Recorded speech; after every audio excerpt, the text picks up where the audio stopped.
Hi, I'm Ryan Brenizer, a wedding photographer based out of New York City, and I'm here with B&H Photo. They're in my new Brooklyn studio, and we're going to be talking mostly about engagement shoots and how important they are for the couples and what they can do for you as a photographer. So engagement shoots really in the end are about establishing bonds of communication and trust which lead to greater comfort in your couples.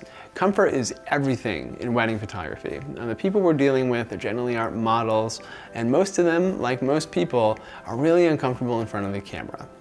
And so anything that we can do to make them more comfortable, have them let their guard down, not only is it a better experience for them, but it makes for better photos. And then when it comes to the wedding day itself, I know exactly what works for them. I know not only things for like what they like about their own bodies and poses and stances, but also their personalities. Are they very playful in front of the camera? Are they hams?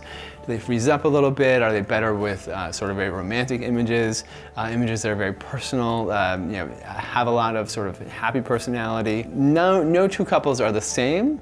And what I want to do as a storyteller is to show exactly how these two people relate to each other. What makes wedding photography interesting to me is the differences between people, and I want to bring that out in my art, and that's also what people want for themselves, is that they want to say, like, this is who we are.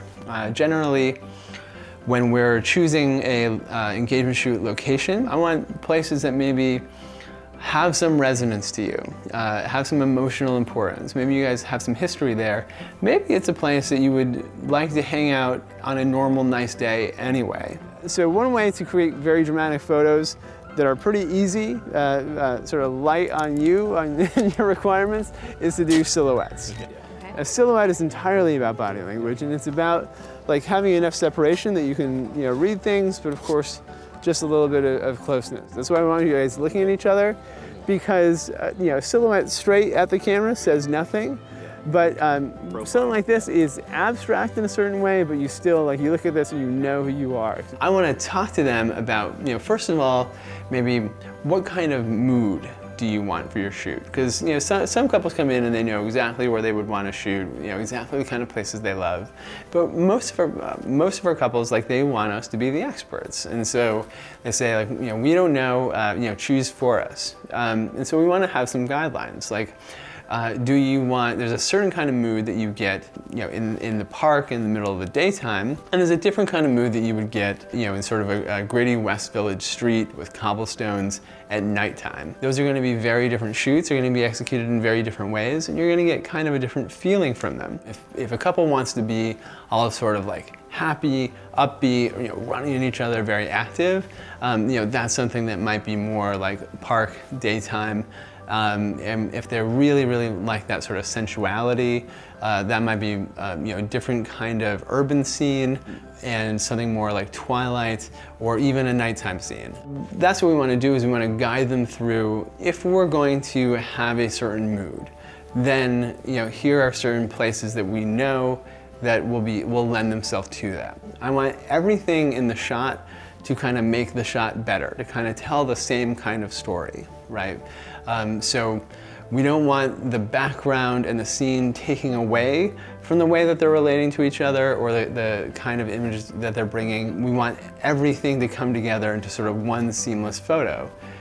So now, once you have a general location, once you have a setting for your shoot, we show up on the scene and we want to say, like, okay, well, exactly where are the frames that we want to make? What's going to make the best photo?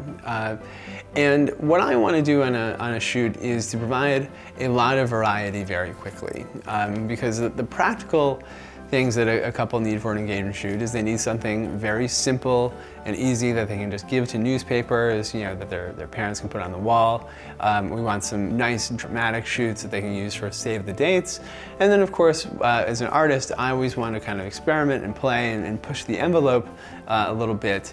Do things creative with lighting, creative with framing, or different kinds of techniques that just keep me sharp and fresh as well. And we want to do that all in sometimes a very short amount of time. And so the more that we can create making it look like we've been all over the city for hours and hours and hours, and we have wide shots and we have close shots, shots that are really based on just being flattering to them, shots that really are based on action, emotion, fun. Like we want to get all of that. Usually for me, an engagement shoot often lasts just an hour, right? But we're making it look like maybe we shot for 4 or 5 hours. I love these gates, everything over, and we've got kind of a wet, interesting street here, which again, if I go low, if I put the camera like all the way on the ground, will become very reflective and will show the blue sky above and below you. What we're gonna do is we're gonna light this.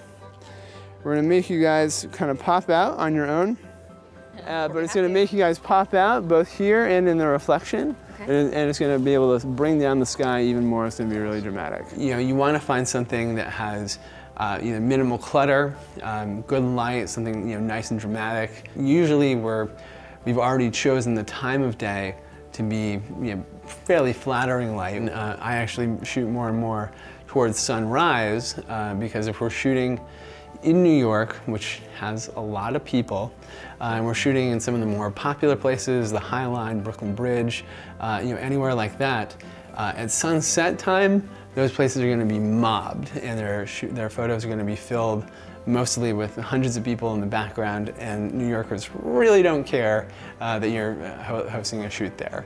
But if we go at sunrise, you're going to be the only one there. And then we can come in and out when we're close up. It's very much about their expressions, the way they're reacting together, the way they're smiling. When we're pulled back in these big shots, it's almost more like theater, right? It's all about body language, bigger emotion, expression, and the scene in general.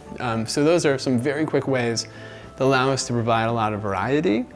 We always want to think logistically, okay, what can we do on foot? What are areas that we can get maybe very different looks very quickly with minimal amount of travel, and just makes everything easier for us and makes the photos better in the end. Just a little smile, there we go, excellent. Nice thing about photography is a nervous laugh is just the same as any other. Perfect. Just to get some variety, now I'm shooting with a long lens, whereas before I was shooting very wide. Okay guys, so that's my approach to engagement shoots. I hope it was really helpful. Now if you want to find out more, I do teach workshops. I have one coming up in the city in April. You can find out more at ryanbrenizer.com/workshops. I also teach at the B&H event space occasionally. You can find out more information at the B&H website, bhphoto.com, and thanks for watching. Whether you're a hobbyist or a professional, B&H has the answers to your questions. Experience a world of technology at our New York City Superstore. Connect with us online or give us a call. Our staff of experts is happy to help.